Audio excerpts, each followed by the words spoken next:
the great debate that economists and others have had for going on 2 centuries has been whether we want to have a world that looks like the world Adam Smith advocated or a world that looks like the world Karl Marx advocated. And I'm being a little bit unfair to both Marx and Smith, but it's just sort of a caricature, just to sort of get the discussion going.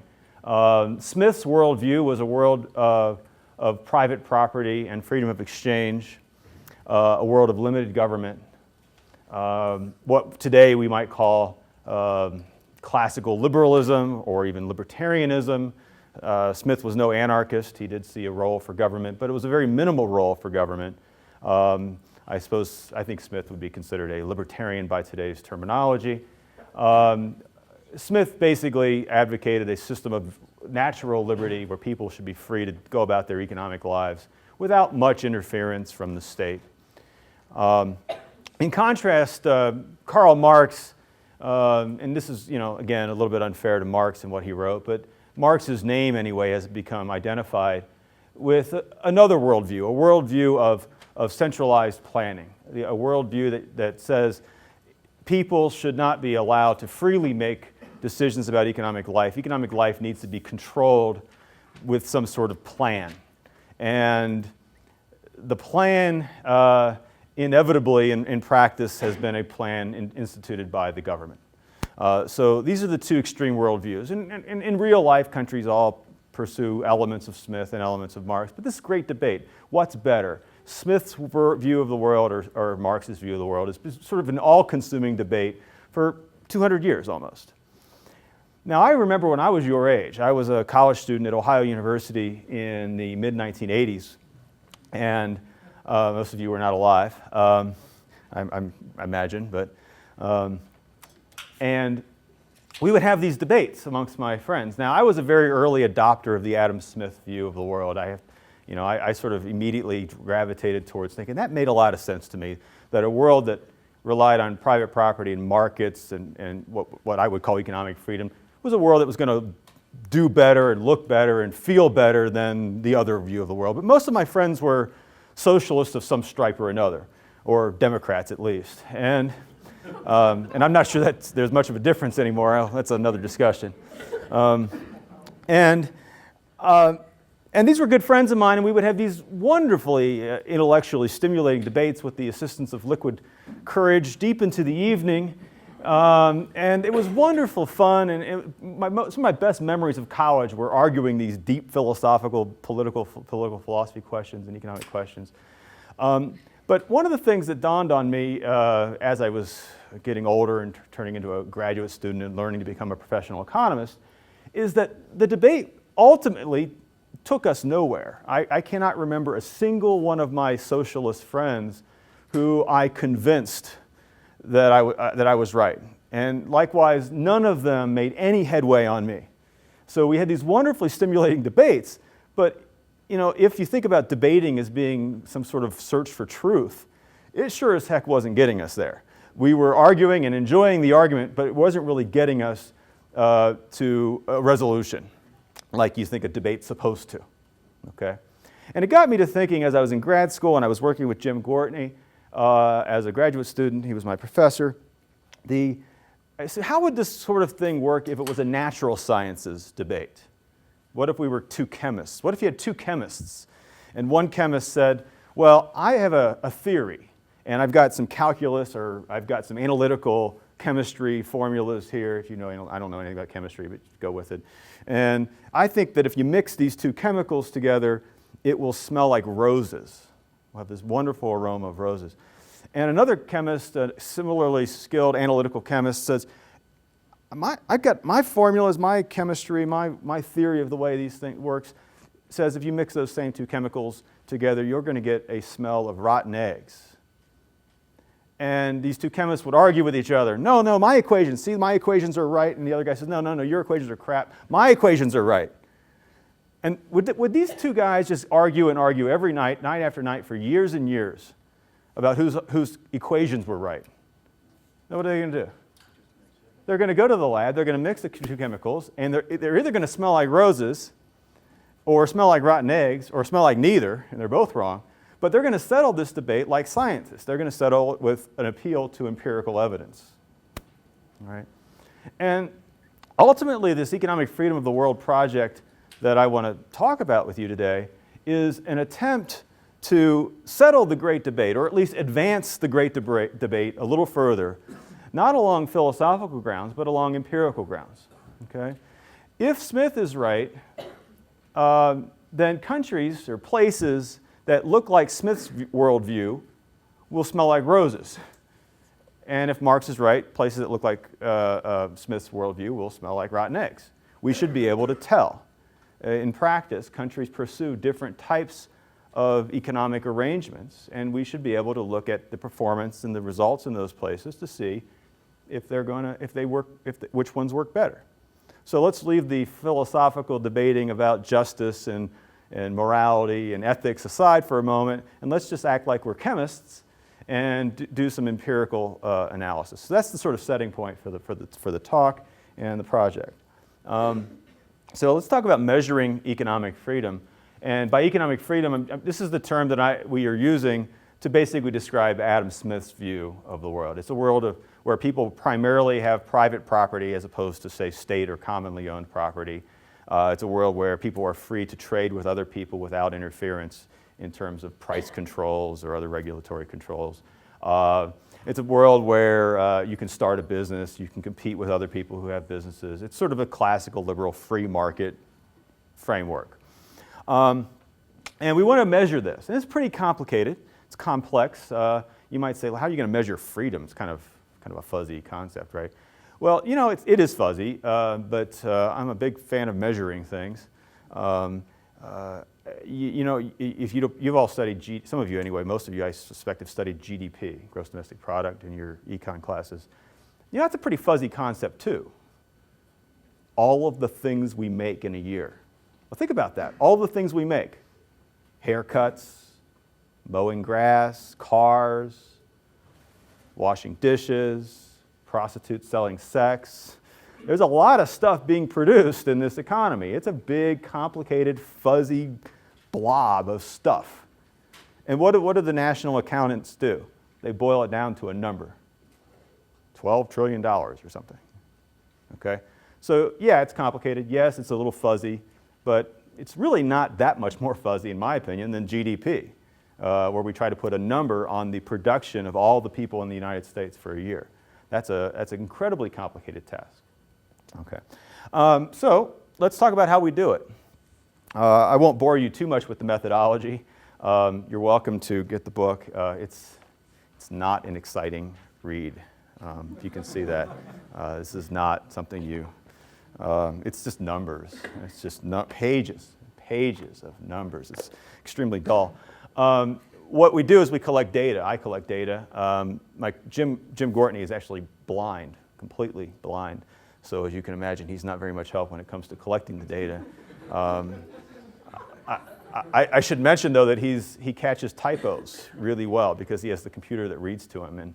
And when there's a typo, the computer sends like a buzz, like beep, because it doesn't know what the word is or something. And so he's actually the best proofreader I've ever found, is send it to a blind man. It's funny. So we collect data on 141 countries. We use 42 different pieces of data, 42 different variables.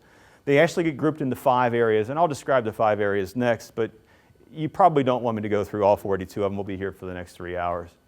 I can if you want, but I suspect you'll get your extra credit if we do this in 50 minutes or 40 minutes or something. No, you'll get extra credit if you do it in 30 minutes. Okay, right, there you go. I get paid the same whether I take, Okay. So we have 0 to 10 ratings at the end of the day. We get 42 pieces of data, 5 areas, and everything gets converted to 0 to 10s. 10s are good. 10s are Adam Smith's worldview. 0s are Karl Marx's worldview. And if you're a Marxist, good for you. You can invert that and make I don't care. It's just a scale, okay? But I like Smith, so I did the index. We're making the big numbers better, okay? We use third-party data, but by that I mean I don't sit in my office in Auburn, Alabama, which is not exactly the most cosmopolitan place on earth, and I don't sit there and make up numbers for Myanmar and Namibia and so forth. I collect data from evil international organizations like the World Bank and the IMF, some private organizations like the World Economic Forum out of Switzerland, IMD is another group in Switzerland, PricewaterhouseCoopers provides me with some tax rate data. So I just collect data from a multitude of different sources. And the entire exercise is me combing through books. Thank goodness for the internet now. I can get this stuff electronically. I don't have to type it in anymore like I used to. And it all gets put into my huge spreadsheet. It's about 15 meg spreadsheet. Out comes a number. So it's sort of a big sausage factory. The good news is in the index, or in the book, every detail that I could document about how the index is constructed, where the data come from, how you get from the raw data to the 0 to 10s, how the 42 components average up to the big number at the end. All of that's described. Transparency is a really high part of our project. When Jim and I set out to do this, we didn't want the index that we created to be a black box that you would just open up and you'd see a number, 4, 4.2 or something, and where'd that number come from? We wanted everybody to be able to see exactly how we got the final numbers we got. We may have done something wrong. You may disagree with some of the way, but we wanted at least everybody to know how we did the numbers. And what I'd like to be able to say is that I could give one of you the assignment to replicate the index. If you simply had the same recipe that we described, you should be able to go do it yourself, collect the data and put it together yourself. So it wasn't a beauty contest where Jim and I sat there and sort of, I think El Salvador is doing better this year. It's nothing like that. If El Salvador's number is better this year than last year, it's because the underlying data that we pull got better, okay? So it's not a beauty contest. I get a lot of criticism. We can talk about that maybe in Q&A about some of the criticisms we've gotten. People say, how'd you rate it? So I didn't rate it. I'm just the messenger. I just collect the data, and we present it in a usable, coherent form. These are the 5 areas. It's worth just describing them briefly. The first one is basically how big is the government in a fiscal sense. When governments tax us, they make us less free. That doesn't mean taxes are always and everywhere bad, but when governments take our money, we can't spend it. So our freedom has been diminished. The second area is legal property rights, basically. We have 7 different components in Area 2 from 3 different sources. And they're all survey-based, really, where we have international surveys that ask people how secure property rights, how many days does it take to settle a contract dispute, for example, something like that. How efficient is the court system, which is a critical part of the efficient operation of private property. The third area is money and inflation, basically, is how much of a risk is it that the government's going to steal your money via an inflation tax. And then the fourth area is international trade freedom. It's basically free trade. Low tariffs and quotas get you better numbers. There's also capital controls. And lastly, different types of regulations. There's a lot of things. Area 5 has 15 or 14 components. Everything from interest rate controls to price controls generally, to minimum wages, which is an infringement on labor market freedom, to mandatory severance pay, all kinds of things. Difficulty, how many days does it take to start a business? If it takes a long time to start a business because of government red tape, people are less free. So there's a lot of things in Area 5, although it's 1/20, it's 1/5 of the index, it's 20% of the index, but okay. So 42 pieces of data, all of them put into sort of content areas, 5 areas. The 5 areas ultimately are averaged up with equal weighting, because I don't know how else to do it, and we get a number. Ready? Who's number 1? Sweden. Sweden's not that bad. Hong Kong's number 1. Hong Kong's number 1, always has been number 1. We've been doing this index since 96, but we actually have data back to 1970. Hong Kong has been number 1 since the beginning. Every year we've done it. They will be number 1 for a long time in the foreseeable future. Singapore is number 2, and that raises a very significant point. This is a narrowly defined economic freedom index. It deliberately avoids political freedoms and civil liberties. And Singapore, of course, is not highly regarded as a place for civil liberties. I think you have the death penalty for drug possession, and the elections are a sham, if they even have them. So this illustrates the point that this is an economic freedom measure in the narrow sense, and it doesn't discuss the political and civil liberties regime, that may exist. There are other indices out there that do those already, so we didn't feel the need to sort of get involved in that measurement issue. The rest of the countries are all pretty much understandable. Chile is now in the top 10, and that's a relatively recent development. They've been rising through the 80s and now have cracked into the top 10 quite significantly. Okay. The United States is down to 8th, by the way, tied for 8th, and they were as high as 2nd once. In the year 2000, when George Bush took office, they were 2nd, and when George Bush left office, they were 8th. I have an op-ed that blames George Bush for for reducing our economic freedom. I don't know if it was entirely fair to the former president, but it was a good op-ed. Now, there's 142 countries, or one country, way too many to put up here. You wouldn't be able to be like a negative 4-point font or something. But here's a list of some of the larger countries that are most significant countries that are out there.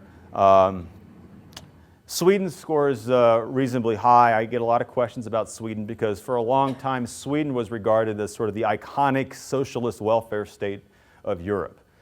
But the reality is that Sweden is a market economy. Private property dominates the landscape. Yes, they have brutally high taxes. But other than high taxes, how different is Sweden from the United States? Private property, just like the United States.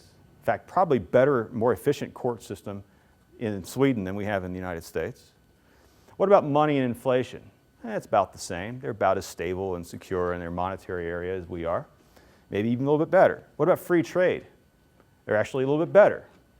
Regulations, it depends. If you talk about labor regulations, they're worse, but a lot of other regulations in Sweden are less severe than they are in the United States. So when you kind of put it all together and net it out, Sweden's got higher labor market regulations and worse taxes, a lot worse taxes than the United States. But everything else is pretty much the same.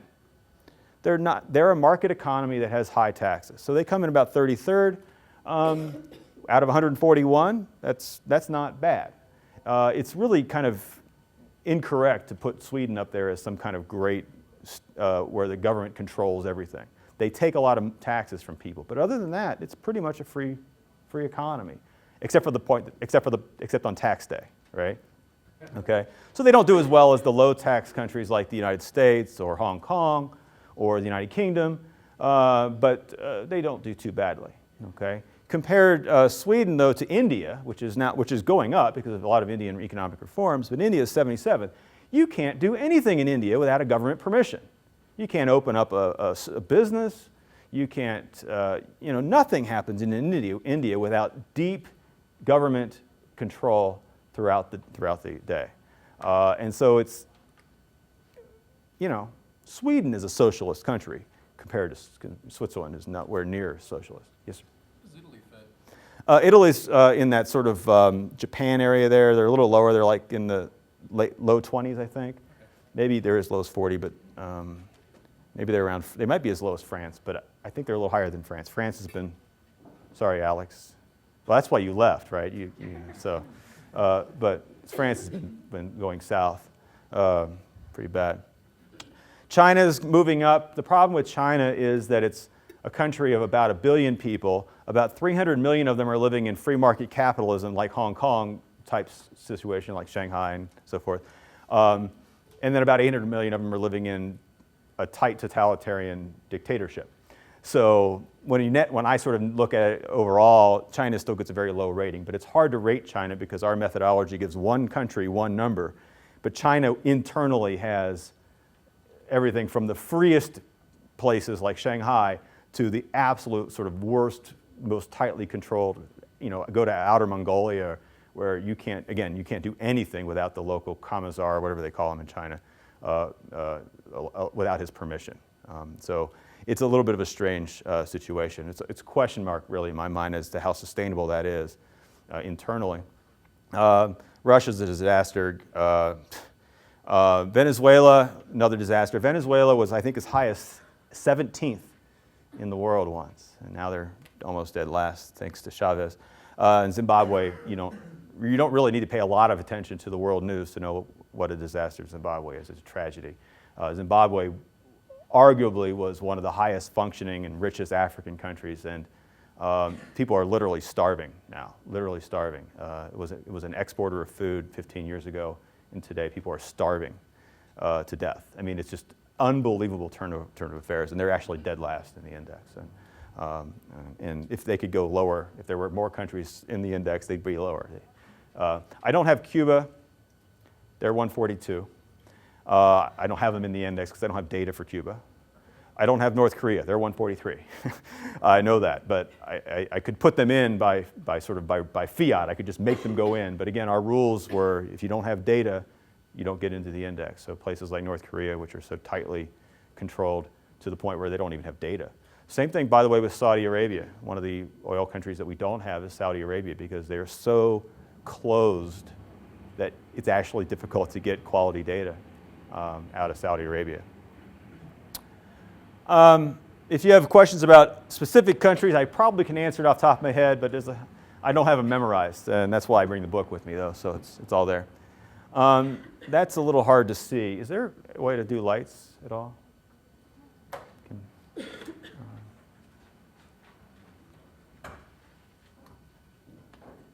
Yeah, that's not it. Okay. Well, there, that's a little bit better, thanks. It's a little hard to see. The cover of the book has a map, a color map, and it's kind of nice to look at sort of by color the distribution of the economic freedom map there. Blue is basically the upper 25%. Green is sort of the second 25%. Yellow is the third, and then red is the sort of lowest 25%. There's some interesting things you'll see. One of the starkest contrasts is Argentina and Chile. Chile is in the top 10. Argentina is deep red. And Chileans and Argentinians hate each other, of course. I mean, they don't hate, but yeah, they don't like each other. And so that's interesting. I gave this talk, almost exactly the same talk, to a group of businessmen once. And this guy says, I wish I had known that. He worked for Home Depot, and he says, we built 20 stores in Argentina, and within 2 years, we had to close every one of them down because we just couldn't get through the government red tape and the corruption. And he says, we didn't go into Chile at all. I said, well, this is not investment advice, but if I were an investor, I'd avoid the red countries myself. The greens, you can see Southern Africa doing well. South Africa has actually been improving a little bit, and Botswana is in green. You can't really distinguish them. They're doing quite well. One of my favorite countries is right here.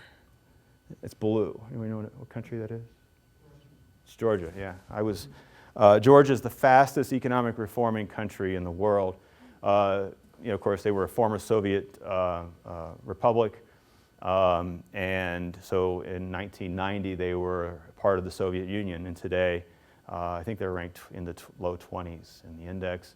They've come farther. Estonia is actually the other one, but Georgia in the last 10 years has made the most rapid reforms away from Marx's vision and towards Smith's vision.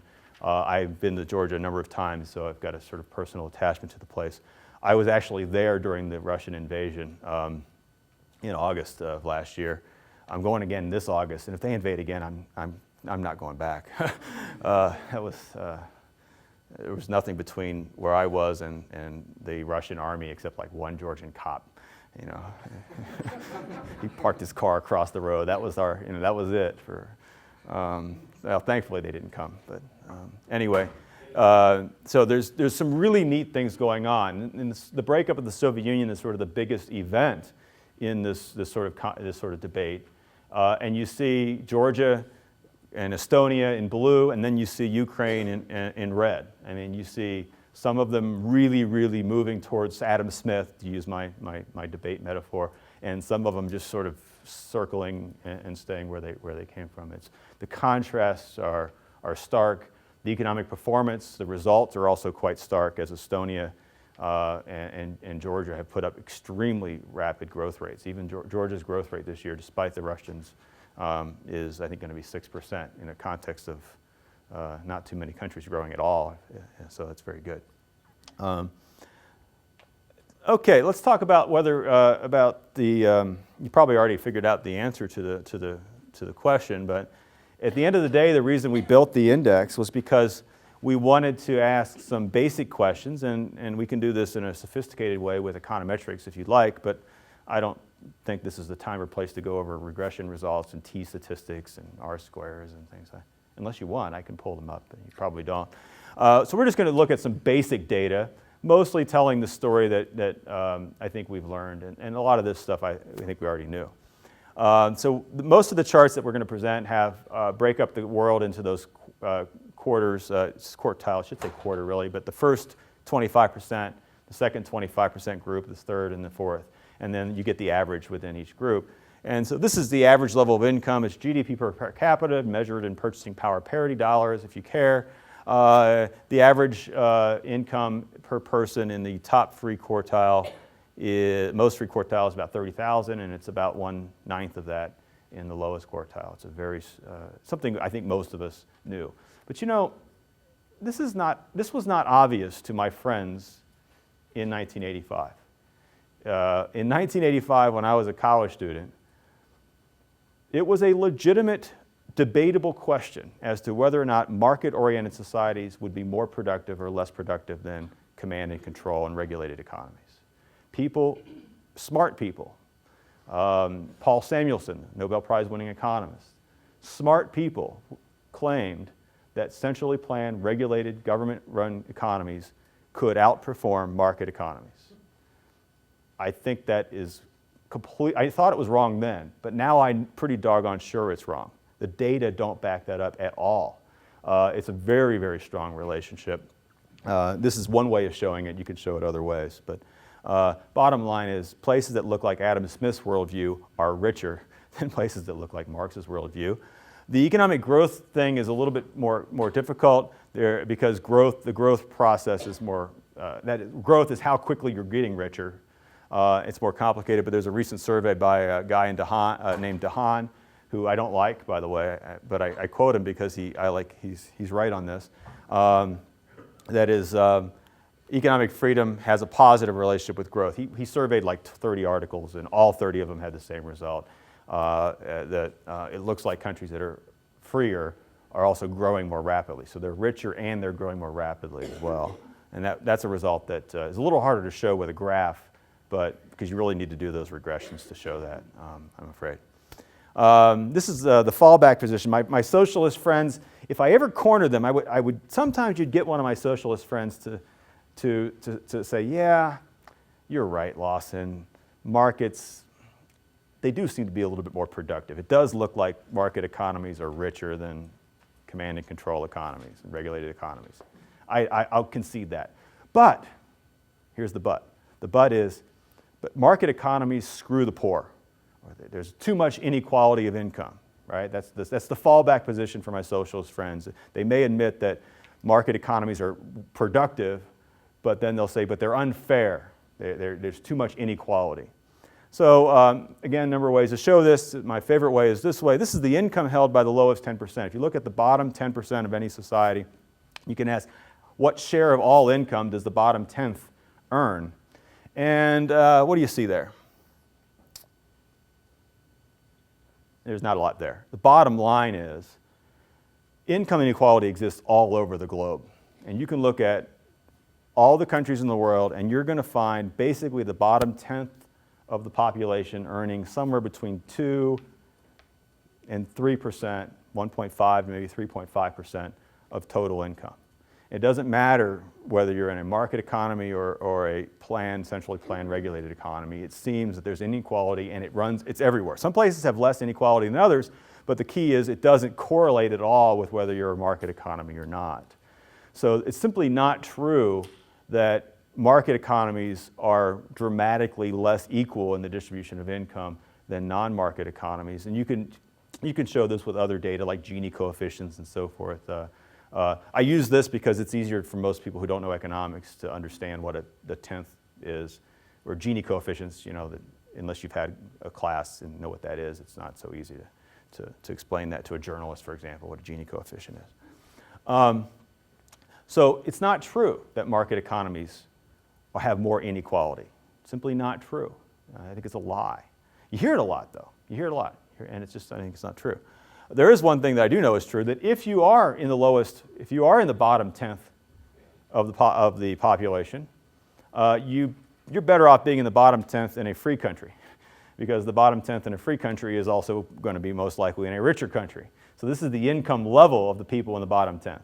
The income level of the people in the bottom 10th is $8,000 in that top group versus about $900 in the bottom group. In the United States, the bottom 10th of the population in the United States, despite income inequality in the United States being what it is, earns, I think, about $12,000 per person for people in the lowest 10th of the population. That's not great. I would much rather be rich than poor, but I guess I'd rather have $12,000 than $961, you know. Okay. My favorite chart is this one.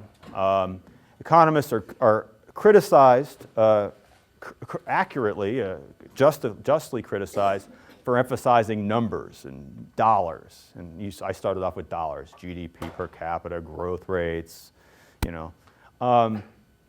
This is life expectancy from birth, on average for the four groups. You can see it's an extremely sharp relationship.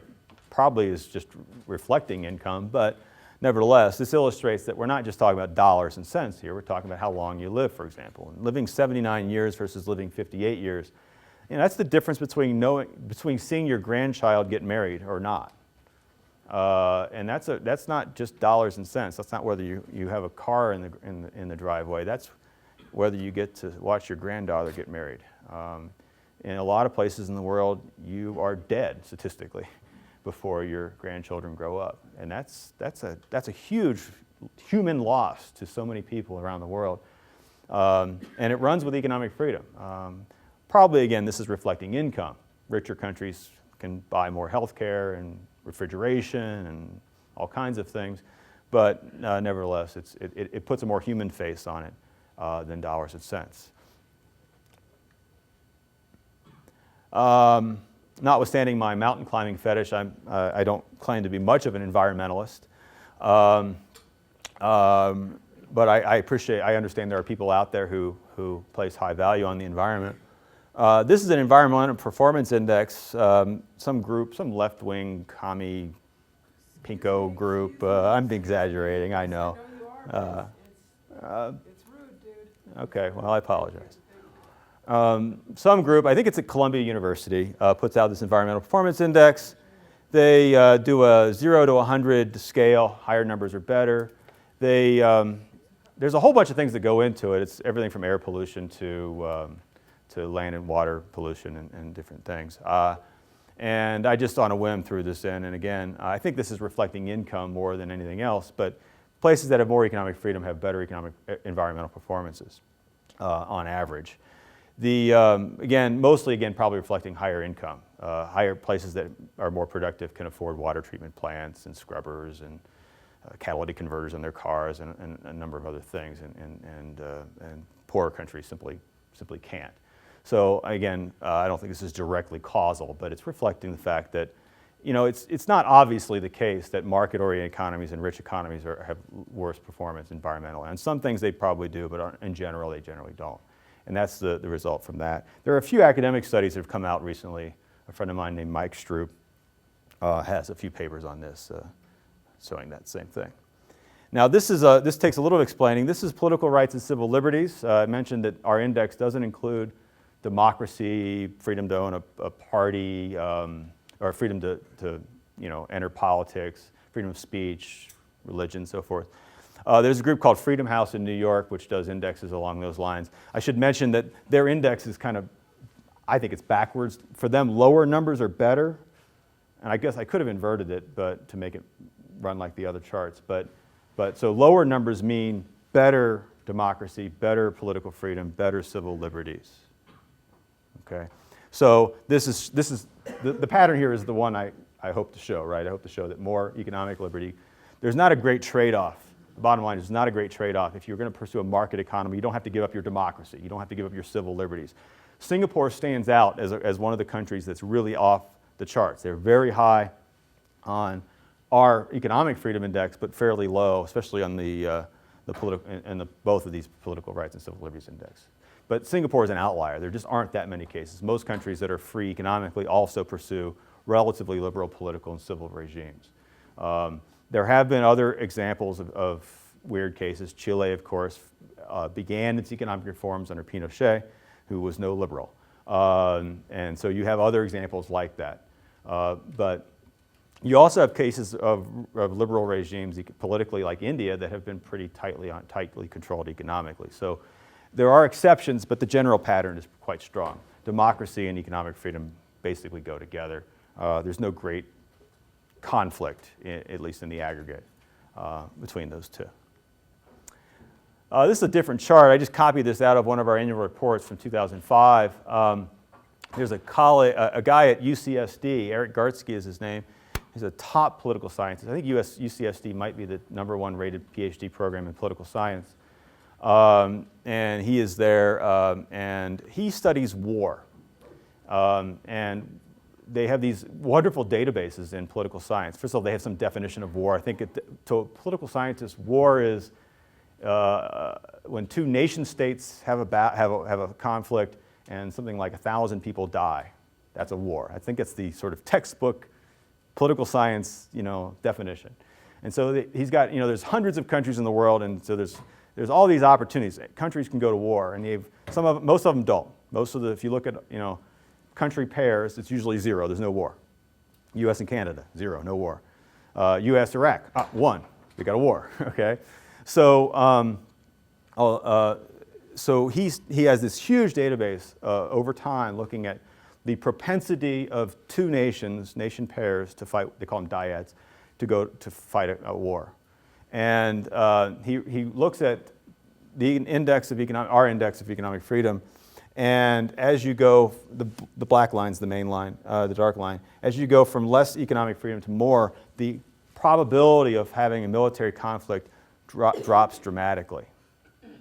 Okay, one of the competing hypotheses in political science was what political scientists call the capitalist peace hypothesis. You may have studied that if you take international relations and political science. And the capitalist peace hypothesis is difficult to describe in 30 seconds, but basically it says democracies are not as warlike as non-democracies, especially against each other, okay, so roughly speaking. Basically, democracies don't fight wars as much as non-democracies. That's not entirely the precise way that they talk about it, but that's close enough for us. And so one of the things that Eric was interested in is what's the difference between economic freedom, economic liberalism, as a predictor of the probability of going to war. And you see here that more economic freedom means a fairly quick drop in the probability of a conflict. What is it if you look at capitalism? What if you look at democracy? And that's basically a flat line. And this is the sort of shocking result for Eric. And he is a political scientist, and if you know, political scientists sort of like democracy. It's kind of the holy grail for political scientists. And he's actually gotten a lot of heat and a lot of criticism from colleagues because he's daring to say that maybe what we thought was democratic peace was really capitalist peace. Maybe it really was that free market economies are less warlike versus, and maybe it's not so much an effect of democracy as such. Yeah. Coleridge was a political theorist in the 19th century, said something like this, that nations which are trading with each other aren't fighting with each other. Yeah, there is a literature on both sides, though. Well, a lot of the socialist critics of capitalism argued that capitalism was inherently warlike. That you could sort of in the 20th century, the idea of the military-industrial complex, that markets, economies would be warlike. So there was an element that the old socialists, the old style socialists, oftentimes argued that socialism was going to be peaceful and capitalism was warlike. And on the other hand, there's also, in the classical liberal tradition, there's a long tradition that argued the opposite, that traders don't fight wars with each other. And so there is actually arguments on both sides. Anyway, we're now trying to get some empirical resolution to that. This is really one of my favorite papers because, again, it's not dealing with dollars and cents and economic growth. It's talking about something like war. So it's pretty cool. Okay, I think last.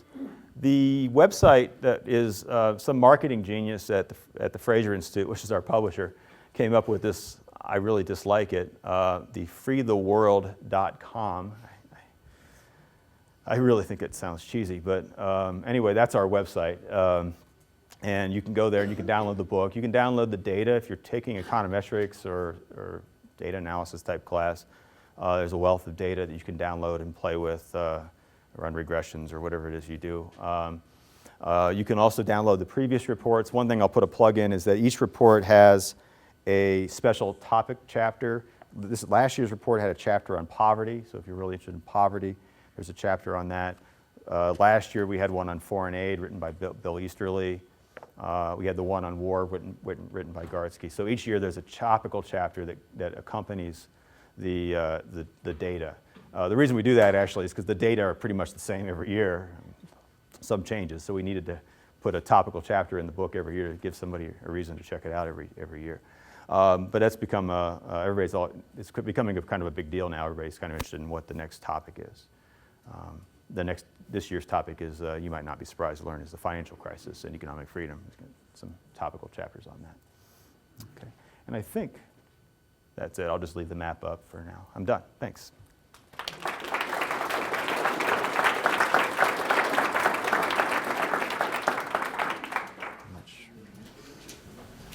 Thank you. Dr. Lawson is going to take questions. When you did the war data, did you take into account the size of any country's military, or only whether they had been experiencing wars? Because I think that could have implications on whether they were experiencing war also. I'd have to go back and look at the chapter.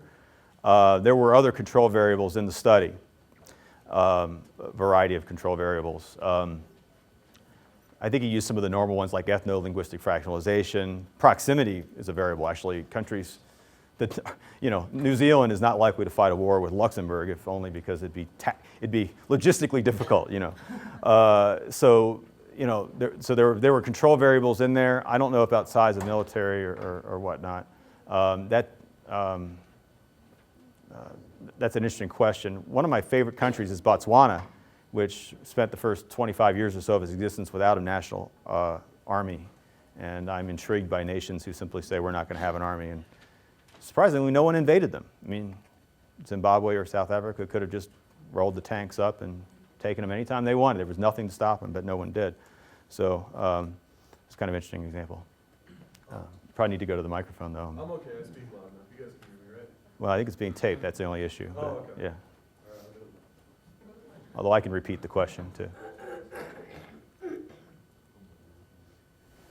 I was just wondering if you took a look at intrastate disputes versus interstate disputes and the possibility of a country having an intrastate dispute. Right.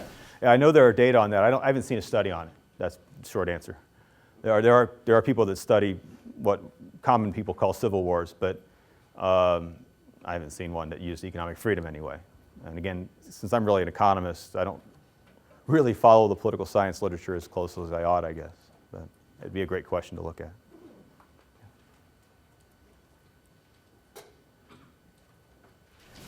Thanks for coming out here. I just have one question. You said your new subject this year is going to be on the financial crisis. And I was just wondering if I've read some certain papers, especially some of our teachers around here have talked about things like Islamic banking and some of the merits of the double assets falling and rising in terms of people actually banks taking investment strategies in businesses. And if you followed any line and hadn't come to any conclusions on the instability of our financial banking structure versus Islamic banking structures. Wow. I'm teaching financial markets and banking right now, but I don't think I've really not thought about Islamic banking. I can tell you that in the context of the Economic Freedom Index, it's a little bit of a challenge. For example, one of our variables deals with interest rate controls. Well, in a nominal sense, Pakistan, for example, or Oman, better example. There's no interest. There's no such thing as interest, technically. Now, we all know what happens in Islamic banking. They get around it by calling it a fee or some other way of doing it. You treat everything like a discount bond or something. There are all kinds of ways around it without calling it interest. So it turns out in the index, it actually surprisingly doesn't really hurt them. That type of banking structure doesn't hurt them in the area where we deal with credit market regulations. But I haven't really studied the details on sort of how the balance sheet of a Islamic restructured bank would be versus an American commercial bank. I really haven't thought about it. I should, though. I'm teaching that now. So, yeah.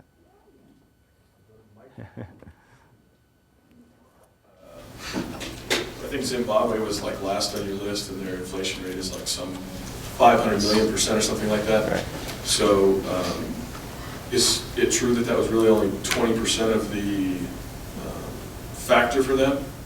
Yeah. What are the other factors for them? Well, they get a low rating in every area. Zimbabwe gets a low rating in every area, really. I mean, it's obviously the recent inflation is the thing that gets the headlines. But I mean, prior to that, the ejection of landowners. I mean, you should see their property area 2. Their property right ratings are just, I mean, as low as any country in the world. The price controls, which is related to the inflation question, but when they put in the price controls, the store shelves went bare in 2 days. I mean, there's nothing left on the stores, which is what you get when you do price controls of that type. So it's really an across-the-board phenomenon. And again, it's what's shocking about it is how, at least in comparative sense, Zimbabwe would have been considered a high-functioning liberal regime, economically and politically, at least by African standards, which isn't saying a lot maybe, but and how that has completely come undone in a short period of time. I've recently encountered some wonderfully shocking quotes about Mugabe from just after he took office, and he didn't go insane right away either. But the fact is, early on, he was considered to be a sort of a cosmopolitan liberal who's going to not get embroiled in the tribal ism that had hurt a lot of African countries, and of course it all has turned out horribly wrong. But, yes. Do you have data or conclusions that shed any light on differences between a democratic or Adam Smith model or a Marxist model in dealing with the pressures of extraordinary population growth? How different societies might respond? Right. I really haven't thought about it. No, short answer is no. I have an opinion maybe, but population growth is really only a big problem when you're in a regulated state that makes it difficult for the economy, the economic growth process to match the pace of the population growth. Including So. social services, things like that? Fund that? And it seems like there's a tipping point in some of what may have appeared to be thriving socialist economies as the population of people needing services exceeds by a certain factor those who are producing the revenues to generate the services. Right. Yeah, the demographic problems that face a lot of countries are severe. I just haven't really thought of it in this way. Yeah, I know. Thank you. You guys are all asking questions about, yeah.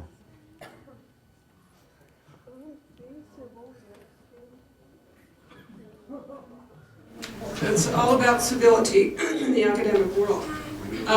Thank you so much for coming. Sure appreciate it. And a very interesting presentation. I do have a few things I'd like to sort of bring up that I made notes on. Fact is that we do still have a pretty powerful and well-financed military-industrial complex in this country. We have a $3 trillion budget for the military. And so I think that that's a pretty important and interesting point, that I understand that the defense budget is probably bigger than any other budget in terms of our government. I think that you've used a lot of emotional language today, and I'm sure that that's intended to who you're speaking to, who your audience is. Mostly most of us who study economics here are trained in the neo-econ school, and so I understand that. I'm looking to break that. You know, my whole point is to study this and then subvert it entirely. But and I think that I'm not the only one in this room that has that attitude, but I'm willing to say so. And then, so this whole emotional thing of command and control, centrally planned, bad, like Dana Carvey. And then capitalism, good. You know, and I mean, it's very emotional, incendiary, inflammatory. It's intended to just sort of bring your audience in, the audience that you know you have here, and speak to them. And so, I mean, it's just, I don't know, I'm not going to insult your intelligence by talking about this left-wing commie environmentalist thing. I know that was a joke. I know it was intended as fun, but the fact is, the environment, you know, I'm not going to insult your intelligence by telling you how important the environment is, okay? And I also believe that you started out by saying that we'll leave ethics and humanity and morality out of the data. I think the data is completely skewed and biased without trying to measure those, without trying to attach some sort of method of measurement onto those things. So I think that's important. And I think that might be about it. But in terms of Milton Friedman, who's like such an icon of free market economics in our country and around the world. He actually advised Pinochet, he's advised Argentina, advised Bolivia, advised the South American dictators, created the kind of dictatorships and tyrannies in South America that caused so many people to die and to suffer today. So, you know, all that stuff needs to be taken into account in terms of these kind of, you know, when we talk about economic freedom of the world, freedom is far more than just who has the most rights and who has the most money, because most people in the world are suffering deeply from these kind of policies. So that's it. Can I have a quick reaction? Because there's a lot there, and I appreciate it all.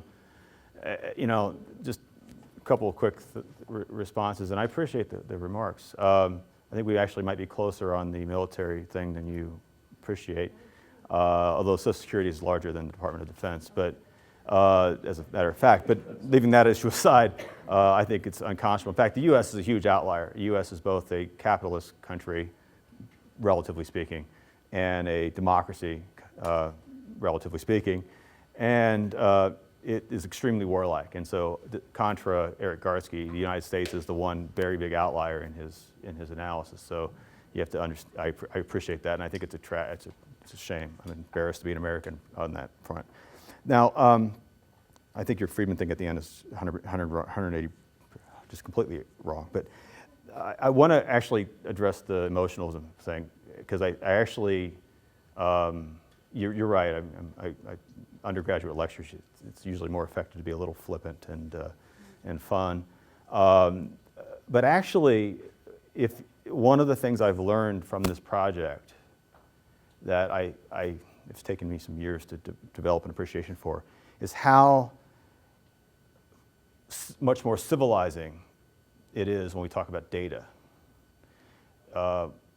What was uncivilized was those arguments in the 80s with my friends. Those were heated. I mean, people got angry at each other. And so not only was it uncivilized and angry and just, you know, didn't come to blows, but it was also unproductive. It really didn't seem to advance the debate. Whereas I really do firmly believe that when we talk about numbers, it changes the tone of the debate in a way that takes a lot of the heat and ideology out of it. At the end of the day, there's still going to be a judgment call. And that judgment call is normative and ethical and so forth. At the end of the day, you have to come down and say, okay, I like this, I don't like that. You can't avoid that ultimate judgment call that human beings have to make. But in the process of getting to the point where you're going to make that judgment call, my experience is that looking at numbers has been incredibly civilizing. It's taking a lot of the anger out of it. And when I engage people who don't see the world exactly the same way I see it normatively, I think I'm much more comfortable. I think it's much more civilizing talking numbers. So at the end of the day, people are not always going to reach the same conclusions, even when we look at the same set of numbers. But I think it's a much more productive way of engaging each other as we debate these questions than the old days where we just argued, you're a commie, you're a greedy bastard. That was the sort of the tone of the old debate. Whereas now it's, well, what about income inequality? What about war? What about these things? I think it's a much more fruitful and civil debate that way.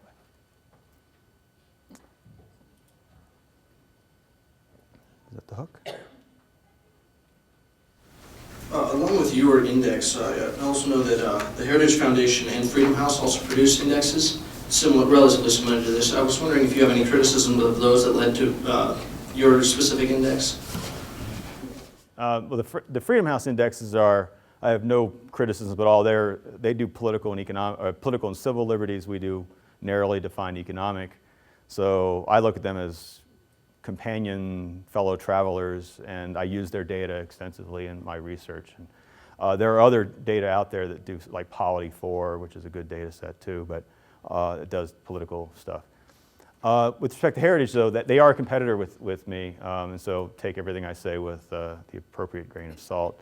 The Heritage Foundation Index started at about the same time our index did. We were running sort of parallel paths.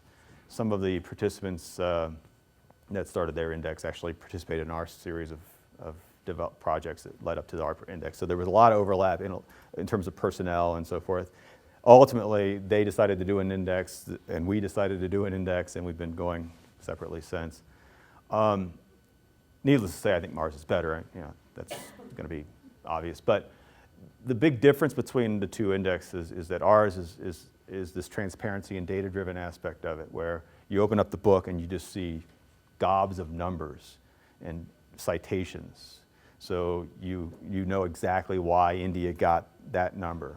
And it's because this underlying number from this source was this, and the formulas are all in there. So ours is a very transparent, open, data-driven exercise. For better or worse, the Heritage Foundation's index is more of a, if I'm uncharitable, I call it a beauty contest, but what it is really is an expert panel, a group of people at the Heritage Foundation. They read a lot of data, they look at a lot of the same things we look at, but they don't have a mechanical process for going from raw data to a final index. They sort of sit in a room, they look at a lot of things, they talk about it, they argue, and then they say, it's a 4, okay? And so my criticism of them is that it's at the end of the day, they have a much harder time justifying their index because it really was sort of a panel of experts that arrived at it. To be fair, they're usually pretty good. I mean, they have Hong Kong number 1, 2, and Zimbabwe's pretty much dead last. Now, there is an advantage to their approach. The advantage to their approach is they can put Hong Kong, or they can put North Korea in there. I can't put North Korea in there because I don't have the requisite hard data to do so. But if you're doing it with more of a panel of experts, sort of let's read everything we can read about North Korea and put them on a scale. Well, yeah, 180 out of 180 or however many they have. It's an easy call. So the advantage of theirs is that they can rate more countries than we rate. I think they rate about 180 some, we 140. So there are some trade-offs in the two methodologies. Scholars tend to prefer our index. If you look at the academic literature, we get a lot more attention than they do.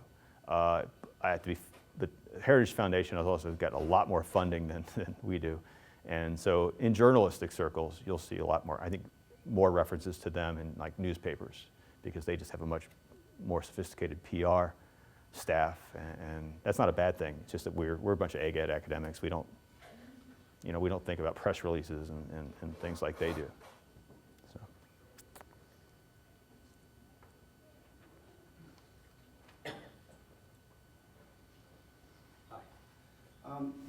I think it's safe to say with the direction of history, recently that centrally planned economies have been largely discredited, follow the Soviet Union in the direction of China and all this kind of stuff. But that doesn't by default validate, like if it's Marx and Adam Smith, that seems to be like a false dichotomy in a way. So I guess within free market capitalism, you have examples of, say, like Steven Spielberg, Oprah Winfrey, who have had years where they've pulled down legally over $100 million, which is 2,500 times $40,000, which let's take that as a median productivity for a person. I can accept that in a competitive economy, somebody can be 2, 3, 5 times as productive as the average person. not as productive as someone who's living under a bridge and not even in the economy, but as the average person. $2,500 though seems to me preposterous on its face. So I guess my question is, how do you validate a system that validates that? Because it just seems to me absolutely preposterous. Well, Oprah is 25,000 times more productive than me. I'm teaching 60 people right now, and she will teach 60 million today. I mean, the fact is, these superstars touch a lot of lives, and if you sort of say, what's it worth to every one of Oprah's, every one of her viewers, a quarter.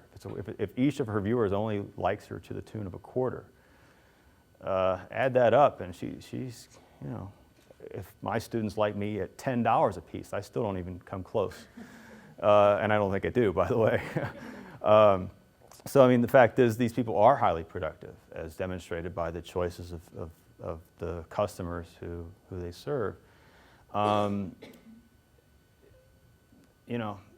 about professional athletes? Yeah, again, well, they're going to, the baseball player gets 2.5, the average baseball team gets 2.5 million people paying tickets to go to the season, during the season. I teach 100 students this semester, at the end of the day, the way the market economy works is people's earnings are based on other people's willingness to give them money. That's the bottom line. That's how market economies work. And Oprah Winfrey has convinced, without force or fraud, a lot of people to give her money, indirectly perhaps through the customers who watch her and then the advertisers who pay her, sponsors and so forth. And the baseball player is the same thing. I personally see I see nothing ethically wrong with someone being very good at convincing lots of people to give them money, as long as they don't use force or fraud. It's shocking, but I'm afraid it doesn't offend my sensibilities like it offends yours. But that's, I know it offends a lot of people's sensibilities. I appreciate it. I don't discredit it. It really doesn't bother me that much.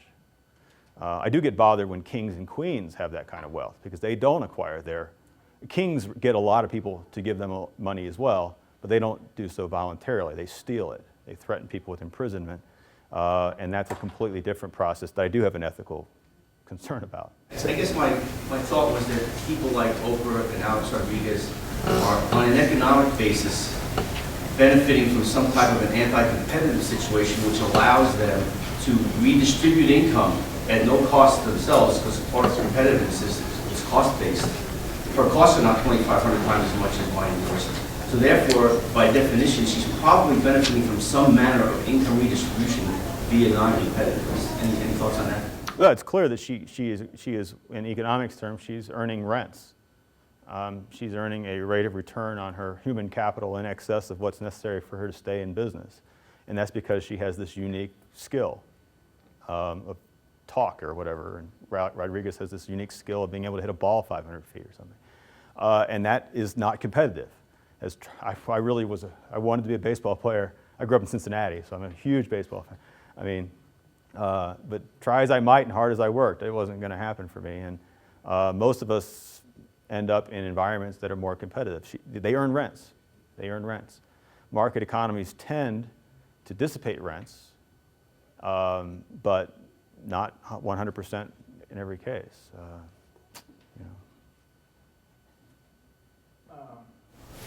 Okay, one more question and that's it. I was going to ask about another banking crisis, just China's banking system in terms of today. Is that something that you might even want to touch upon? Is that something you can pass off? You said just their reformation and taking out the toxic assets in 2004 to reform. They have a government that is, their banks are owned by the state, and then they're kind of making fun of us. And now the G20, that's a big argument. Right. Whether or not we're going to be able to do that without controlling our banks. Right. The answer I have is not really China specific, but there is a considerable amount of empirical study in finance about different banking systems and the performance of those banking systems. And it's not even a close call empirically that state-owned banks and economies, banking systems that are dominated by state-owned banks do not have efficient, financial intermediation systems. I mean, they do not. They have more financial crises more frequently and deeper. So China may be smug, but the evidence around the world is exactly the opposite. My colleague Jim Barth at Auburn is probably the best guy in the world on international banking regulations, and I guess their only point is that they're just boasting the best returns Yeah. in the world today. Well, It's one of the best, and I just wonder what. It's easy to post it. But that is because they control the banks and they do so. I mean, it's also the fastest growing economy in the world. It's pretty easy to have good returns when you're investing in China the last 20 years. So, again, but the problem is, the state-owned enterprise debate or state-owned bank debate isn't just China. I mean, a lot of African countries have state-owned banking, and a lot of the poor Indonesia's got a lot of state-owned banks. And if you study the whole world and try to generalize from the available data, state-owned banking systems have, again, more financial crises more frequently and deeper, and they have less credit flowing through this. It's just every measurable aspect of the efficiency of the banking system. Do you think we're going to be fine? So, we'll be fine in the end. I don't know how long in the long run we'll be fine. I just don't know when the long run happens.